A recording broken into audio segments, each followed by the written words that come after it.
నమస్తే, జై శ్రీరామ్, భరత్ మాతాకి జై, వందే మాతరం. నేను మీ విలాసాగరం రమేష్. ఈరోజు 21 మే 2026 గురువారం ఉదయం వీడియో చేస్తున్నా.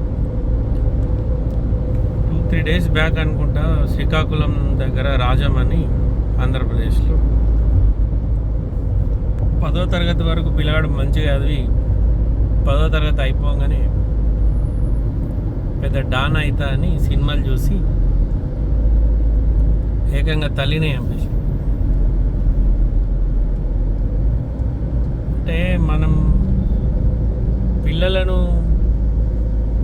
మనం ఏమనుకుంటామంటే, ప్రతి ఒక్క తల్లిదండ్రి కష్టపడి మా అమ్మ నాన్న నన్ను చదివించకుండా నేను నా పిల్లల్ని మంచిగా చదివించి ప్రయోజకుల్ని వేసి ఒక మంచి స్థానంలో ఉంచుతా, నేను పడ్డంత కష్టం నా పిల్లలు పడద్దని ప్రతి ఒక్క జనరేషన్లో మన ముత్తాతల నుంచి ఉంటుంది. ఇది ముత్తాత ఏమనుకుంటాడంటే, మా తాత మంచిగా బతకాలనుకుంటాడు, మా తాత ఏమనుకుంటాడు, మా నాన్న మంచిగా బతకాలనుకుంటాడు. నేనేమనుకుంటా, మా నాన్న ఏమనుకుంటాడు, నా కొడుకు నాకంటే మంచిగా బతకాలనుకుంటాడు.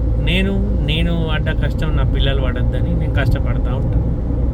కానీ ఇప్పుడు వచ్చిన ఈ జనరేషన్లో పిల్లలు ఎట్లా తయారయ్యారంటే, ఆయనకి 18-19 రాగానే ఖతం. ఇక నేనే హీరో, నేనే విలన్, నేనే డైరెక్టర్, నేనే ప్రొడ్యూసర్ అనే లెక్క తయారైంది వ్యవస్థ.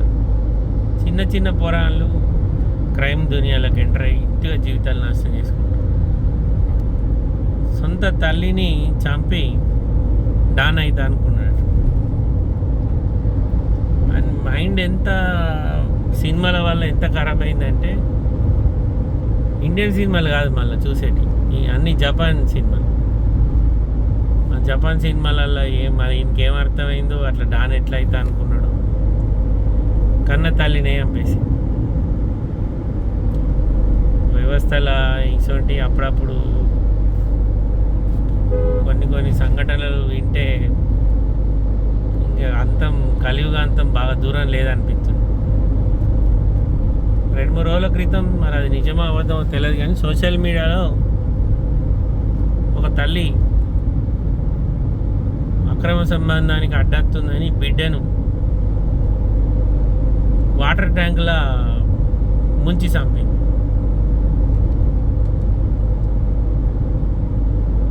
ఇప్పుడు నీకు వాళ్ళతోటన్నా నీకు నచ్చింది అనుకో, భర్త నచ్చలేదు, వాడు నచ్చిండు, చప్పుడే వీకాలే అన్నిటి పెట్టి ఆడ బిడ్డను పట్టుకొని మంచిగా మారాది లెక్క బతుకుతాడు. గంతే కనుక బిడ్డేం పాపం చేసి నీ కొట్టినందుకు బిడ్డని చంపుతావా? ఆడవాడో గాడిది కొడుకు కన్నందుకు తల్లిని చంపిండు. మళ్ళీ చూడడానికి మంచిగా ఉన్నాడు, మంచి ఉన్నత కుటుంబం లెక్క ఉంది, మిడిల్ క్లాస్ కంటే కొంచెం పై వాళ్ళ లెక్కనే కనబడ్డారు.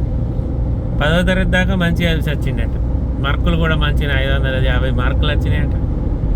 కానీ సైతాన్ మీద కూర్చుంది 10వ తరగతి అయిపోగానే. సినిమాలు చూసి ఏకంగా తల్లిని చంపేసి. ఏం పురాణాలు, ఏ దేశం ఏడిపోతుందో అర్థమవుతుంది. అప్పుడప్పుడు అనిపిస్తుంది ఇసొంటోళ్ళతోటి.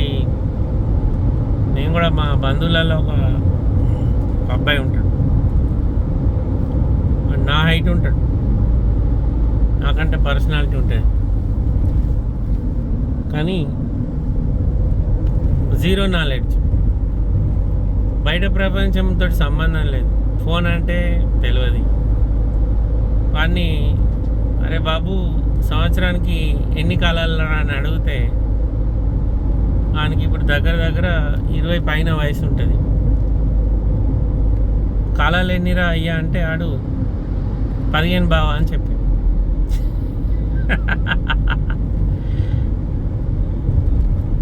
మరి అయ్య తెలివి ఉన్నాడే, అవ్వ తెలివి ఉన్నదే, పోరానికి ఏమో తెలివి రాలేదు. ఆడు ఎట్లా బతుకుతాడో ఏందో, ఆడ పెళ్ళి అవుతుందో కాదు. యోగోడు గట్లున్నాడు, యోగోడేమో సూపర్ ఫాస్ట్, ఏకంగా అయ్యవనే చంపే లెక్క ఓగోడు ఉన్నాడు. ఇక తల్లి ఏమో బిడ్డలని చంపుతుంది ఉంచుకున్న అక్రమ సంబంధాల కోసం. ఏం సమాజం ఏం పట్టించుకోదు, విడిచిపెట్టి పీకాలే, మీ బతుకు మీరు బతకాలి. 4 రోజులు అయినాక సిప్ప చేతికి వస్తుంది, తప్పు చేసినామని మీ దాంట్లో మీకు రియలైజ్ అయ్యి మళ్ళీ మొగడ పెళ్ళం బిడ్డలా అని మళ్ళీ ఉరికొస్తారు. ఇవి బాగా జరిగినాయి మన దేశంలో. మళ్ళీ అన్నదానిలో మన తెలుగు రాష్ట్రాలలో ఎక్కువ ఉంటాయి ఇటువంటి. ఆ మధ్యకాలంలో ఒక మనిషి ఫేస్బుక్లో పరిచయం అయితే ఒరిస్సా నుంచి ఆంధ్రప్రదేశ్కి వచ్చింది. భర్త పిల్లలు ఉన్న వాళ్ళు విడిచిపెట్టి వచ్చి ఆ ఫేస్బుక్లో పరిచయం అయినంతో తిరిగితే వాళ్ళు మెల్లగా ట్రాప్ చేసి దొరకబట్టి భర్త బతిలాడుకుంటుండు, సరే జరిగిందో జరిపోయింది రామ్మా, నేను అవన్నీ నేను పట్టించుకోను, నిన్ను మంచిగా చూసుకుంటాను. ఆ అసంటి భర్తలు ఉన్న కాలం కలియుగం కాదు, మంచి భర్తలు ఉన్న కాలం వచ్చింది. భార్యల వల్లనే ప్రాబ్లం అయ్యేటట్టుంది, భర్తల వల్ల కాదు. మరి అట్లనే భర్తలు అందరు మంచోళ్ళు కాదు కానీ చెప్తున్నా. ఎందుకో జనం రోజు రోజుకు దిగజారుతున్నారు అనిపిస్తుంది. ఫ్యామిలీ లేదు, విలువలు లేవు, రిలేషన్స్ లేవు. ఇంకా ముందు ఇక మన ముందు భవిష్యత్తులో ఇంకెన్ని చూడాల్సి వస్తుంది. ఫేమస్ కావడానికి మనుషులు ఏమేం చేయాలనుకుంటారో మరి.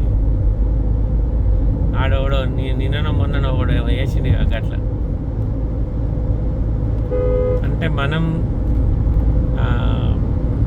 మంచిగా బతకడానికైనా, మనం నాశనం కావడానికైనా మన ఆలోచన విధానమే. పిల్లల్ని అందరంగా అంటాం, ఏముంటారు ఒక్కొక్కడు 10 మందిని కన్నోడు కూడా ఉన్నాడు, కానీ అలా రాతలం కనలేం కదా. ఇప్పుడు బాగా మంది పోరాళ్ళు ఉన్నోళ్ళు అయ్యవ చెప్పినట్టు ఈయన మంచిగా బతికేటోళ్ళు లేరా? ఒక్కడే కొడుకున్నాడు, ఆడు ఎంత చెప్పినా ఈనాడు ఉన్నదంతా ఆనకే అని ఆడు అంత ఆగమాగం,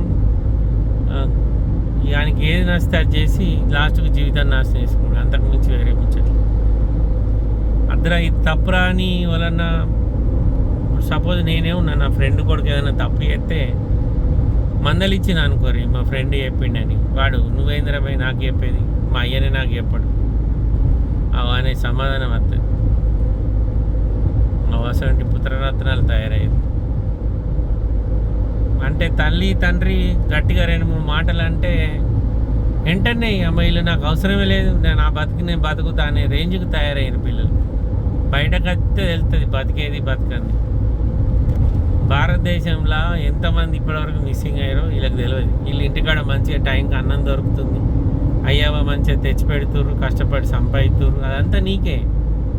కానీ నీకు అది ఎప్పుడు ఉపయోగపడుతుంది? నువ్వు మంచి పొజిషన్లోకి వచ్చినప్పుడు అది నీవు వాడుకోవాలి, నీకు ఉపయోగపడుతుంది. అందుకే ఒకరోజు ఏం జరిగిందంటే అందరం దోస్తులం కలిసి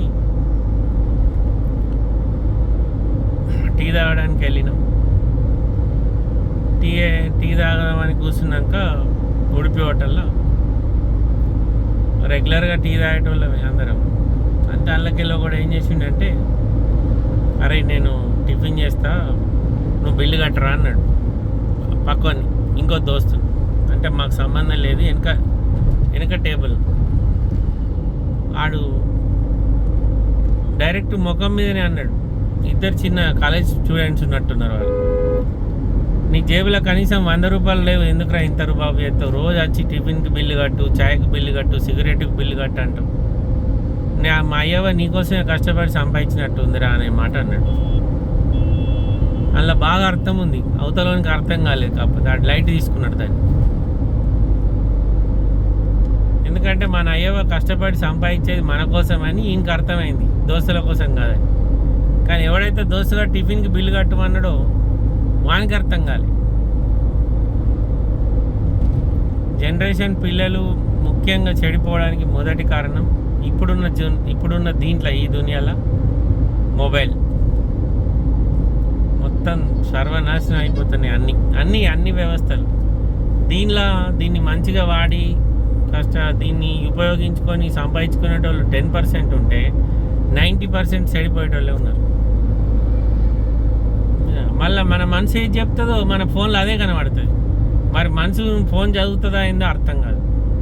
నేను 2 days బ్యాక్ ఏదో మనసులో ఇట్లా అనుకొని ఒక 10 నిమిషాల తర్వాత ఏదో కస్టమర్లు ఫోన్ చేసిర్రు, మా బాబు ఇన్నోవా క్రిస్టా వీడియో అప్లోడ్ చేయలేదు అన్నాక ఆయన వీడియో ఓపెన్ చేద్దామని ఇన్స్టాగ్రామ్ రీల్ ఓపెన్ చేయగానే నేను ఏదైతే అనుకున్నానో అదే నాకు స్క్రీన్ మీద కనబడ్డది.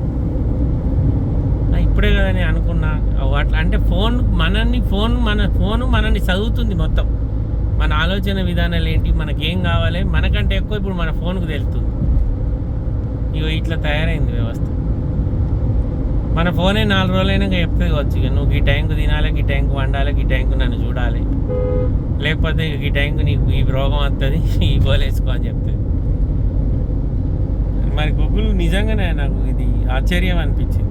ఇది ఒకసారి కాదు, ఇట్లా చాలాసార్లు జరిగినాయి. కానీ ఇప్పుడు చెప్తున్నా, ఫోన్ మనల్ని రీడ్ చేస్తుందేమో అనిపించింది. మన మనసులో ఏమనుకుంటున్నామో ముఖ్యంగా ఫోన్కు విషయం తెలుస్తుంది. అందుకే ఫోన్ మనకు వెంటనే మనం ఏమైతే అనుకున్నామో దాన్ని మనకు చూపెడుతుంది ఫోన్లో. పిల్లలు జాగ్రత్త సార్, ఎందుకంటే పిల్లలకు ఫోన్లు ఇస్తున్నాం, ఫోన్లో ప్రపంచం కనబడుతుంది. వాళ్ళు ఫోన్ను మంచిగా వాడితే మంచోళ్ళు అవుతారు, చెడ్డగా వాడితే మధ్యలో ఎటు కాకుండా పోతారు. కొంచెం వాళ్ళ మీద దృష్టి పెట్టుర్రి. ఓకే సార్, నమస్తే, జై శ్రీరామ్.